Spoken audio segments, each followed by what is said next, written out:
Very good morning to you, Steve, and thank you so much for your time. So for years now, we've known a number of African countries to not be accepting of the LGBTQI plus community, to a point where, as we're seeing now with Ghana, they push laws against it. So who would you say this is a fight for that needs to be happening? And would you say maybe it needs to be a fight that happens at diplomatic level, where countries that do treat the people of the community like the humans they are intervene? No, thank you so much. I mean, indeed, 32 countries in Africa still criminalize homosexual act, and Ghana has now presented, again, another repression that we've seen even happening, not now only with this bill, but with a kind of attempts of arrests that we've seen from earlier in the year.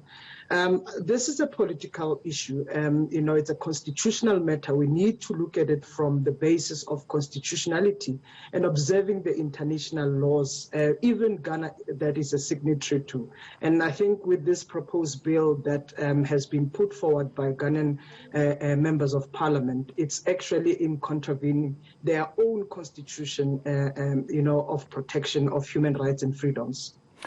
Can it then be said that they can just tweak the constitution as and when they please to ensure that this bill, doesn't seem as though it's contravening their own constitution? Because, I mean, if they're passing this bill, then clearly they know that they can do whatever they want with their constitution, and it can still be seen as though, in the eyes of the UN, for example, that there is nothing wrong that's happening. Well, look, I think, a lot of African countries like Ghana have always consistently so used their own constitution to always tweak, the majority belief, or individual belief for that matter. I mean, if you look at their own constitution directly, it says that, Section 12 and Section 15 speaks about the right and entitlement of fundamental human rights and freedoms. But then it also speaks that everyone is equal before the law.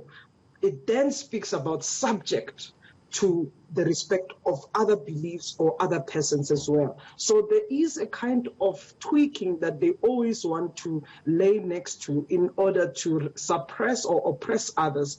And the insurity of liberty, it's not insured by all. And so Ghana has not observed, according to this, the international obligation of universal of human rights. So clearly there is a kind of political dynamic and a political agenda against LGBTI people, against people who express their own freedoms and self-determine for that matter. So we've seen it, there's no respect of their own signatory or treaties that they observed internationally. And I think it's expressed, and often LGBTI in the region are the subject of the matter that often feels this oppression and liberty being taken away. I want to go back to my initial question here, Steve. Who then should step in and have a sit-down, a little pep talk with Ghana? South Africa, the AU, I mean, and if they do step in, what do they do? What do they say? Sanctions? Because we know, for example, the United States, when they don't get their way with certain countries, they just clap them kadi sanctions. So what should a South Africa, for example, or an AU, or even a UN do with this kind of situation? Well, I think South Africa has to play a bold role in the region. It has done so economically. It has done so in other aspects of negotiating peace and security. South Africa has a responsibility and obligation.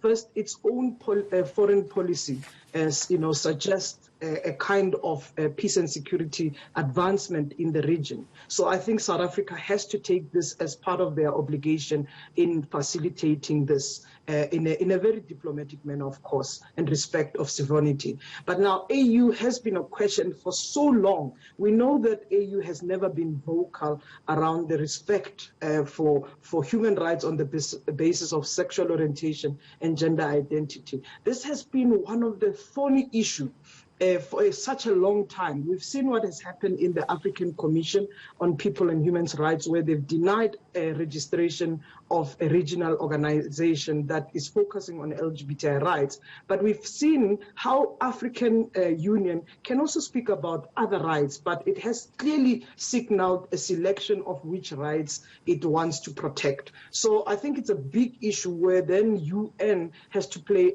a solution in terms of how it facilitates peace and security. Now, one of the key issues here is that there's always been words about African problems, African solutions, but clearly African solutions have never seen a respect for people on the basis of SOGI. And I think it then becomes a political matter where all stakeholders, communities, religious leaders, and different structures can significantly stand up for the protection of rights of everybody.